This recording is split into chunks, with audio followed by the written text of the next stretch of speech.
Councilor Driscoll, can you hear me? Okay, okay.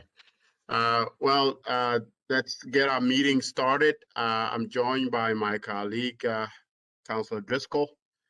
Um,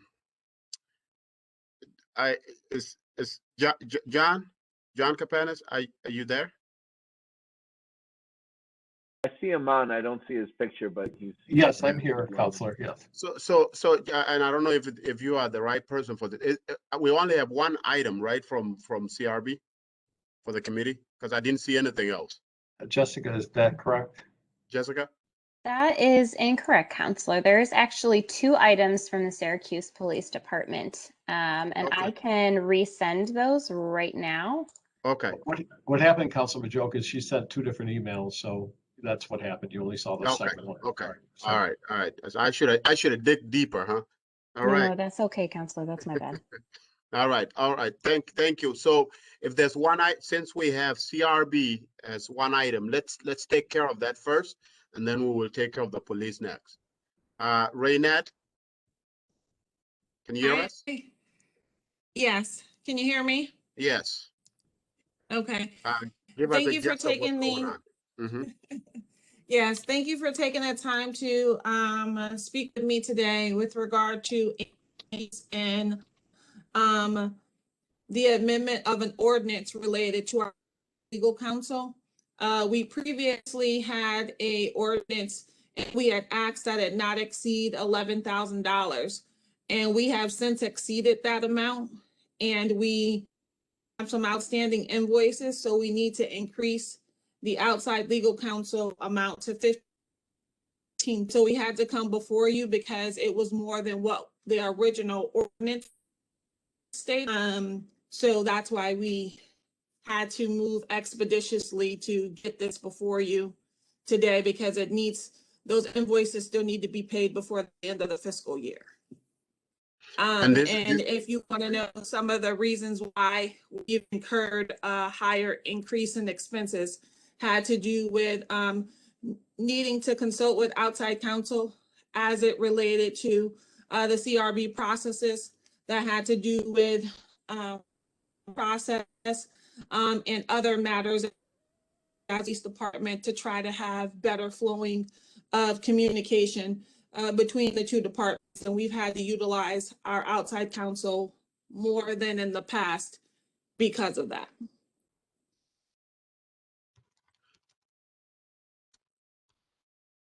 Okay. Now, Ray, with that, you said you have always went above the $11,000. Is this? I mean, this is my first time experiencing this, so help me understand this. Have you always come back to the council to ask for this, or is this the first time?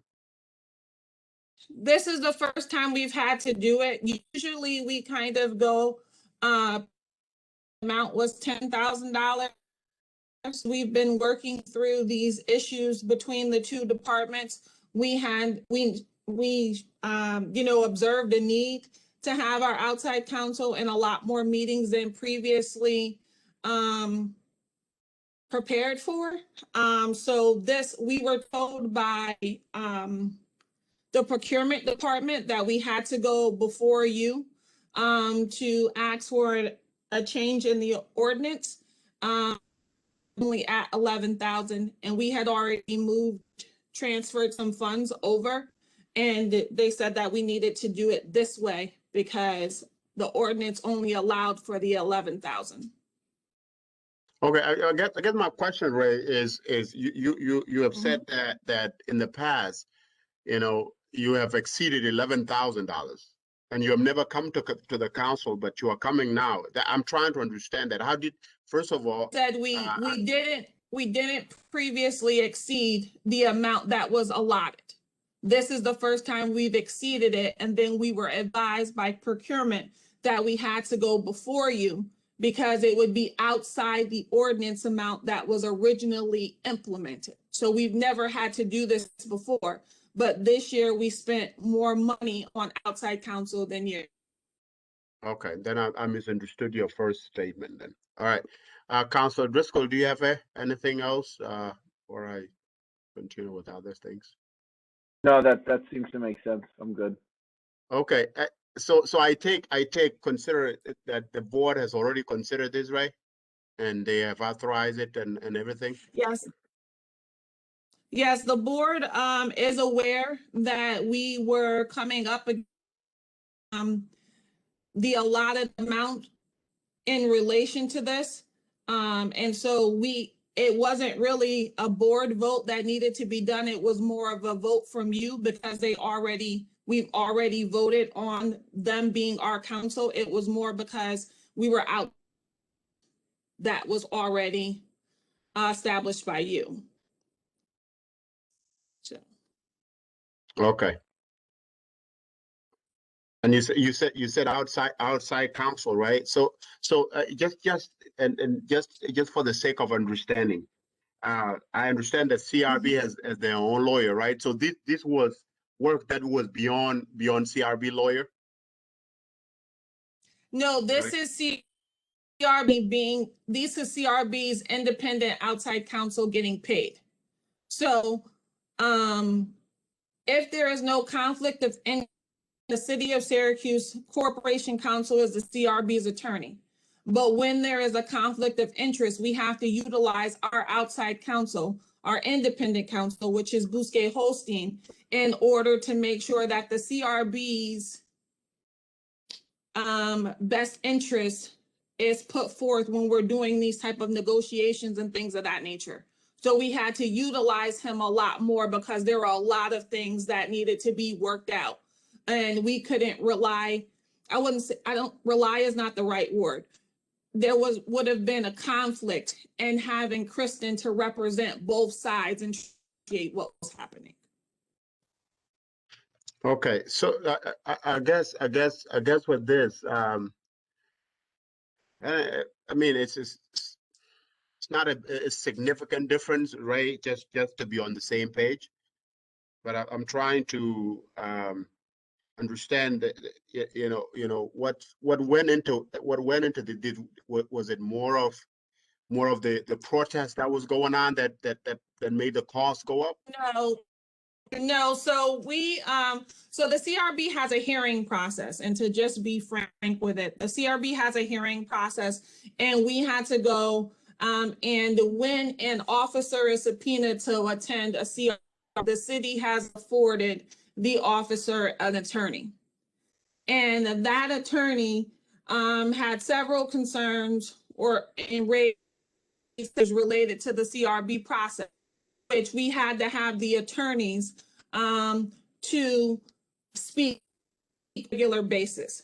So Kristen would represent the city, the other council represented the PBA, and then we had to have our council representing the CRB. So because there was a lot of back and forth related to the hearing process, and again, we were having other processes that needed to be worked, there was more conversations that had to be had in order to get to a point where we can now begin to hold hearings again, and people are all. And so there has been a new attorney appointed by the to represent the officers at the time that they come to hearings in which they were subpoenaed. So we should be moving forward in the right direction and continue to proceed. But there was a lot going on in terms of getting to a meeting of the minds with regard to the CRB process. Okay, well, thank you. Council Driscoll, are you okay moving this forward? Yes. Okay, all right. Well, thank you, Ray. Thank you very much. Thank you. I appreciate it. Yep. Chief Cecil, are you taking over, or the Deputy Chief Choff? It's just gonna, no, I just jumped on to listen. So I think Janet's gonna take the item number 1, and Okay, DC Schaaf is gonna take item number 2. yeah. Janet Burke, how you doing? I am well, sir. How are you? Good, good. Good. Is this the bomb squad? We're doing the bomb squad one first? Yes, Okay. whichever. Yep, what happened was, is the New York State Department of Homeland Security and Emergency Services asked for one regional bomb squad application. That application was written by the county, but our bomb squad requests were included in their application. There was some confusion. Research didn't know that the application was going in, so we inadvertently didn't come to council asking for permission to apply because we didn't actually apply.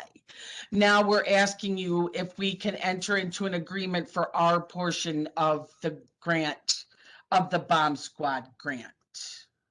So is it awarded, Janet? It has been awarded. It has been awarded.